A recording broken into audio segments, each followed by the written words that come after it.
নমস্কাৰ বন্ধুসকল মই শ্ৰী দেৱৰাজ শৰ্মা আজি 11 নম্বৰ খণ্ডটো মই লৈ আহিছোঁ। যদি এই খণ্ডটো যদি আপোনালোকে ভাল যেন অনুভৱ কৰে নিশ্চয় লাইক কমেণ্ট শ্বেয়াৰ কৰি ফ'ল' আৰু ছাবস্ক্ৰাইব কৰি দিবলৈ পাহৰি নাযাব ৰাইজক। পুৱা গধূলি আমি জ্বলাওঁ ধূনা, তাৰ পাছতে আহিল আমাৰ পোনা। কনিষ্ঠ ভাই তেওঁ নিৰঞ্জন হাজৰিকা, ছাত্ৰ অৱস্থাৰে পৰাই টাইপিঙত কাম শিকা।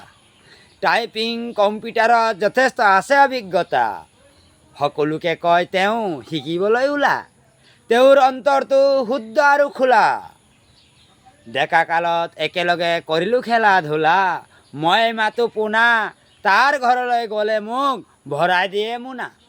মই তেতিয়া হৈ যাওঁ খুনা, যেন মই নাই শুনা। যিহেতুকে পোনাই ভৰাই আছে মোনা, মই মোনা আনো। তাৰ মানুহগৰাকীৰ নাম হ'ল ভানু, সৰুৰ পৰাই তাইক আমি জানো। ৰাতিপুৱাই চাহৰ জুতি লগত বনাই তেওঁলোকে শুকান ৰুটি, আমাক খুৱাই মাতি মাতি।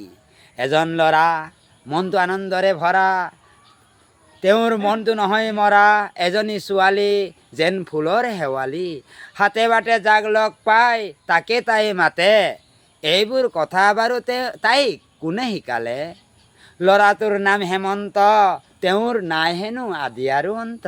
নমস্কাৰ বন্ধুসকল।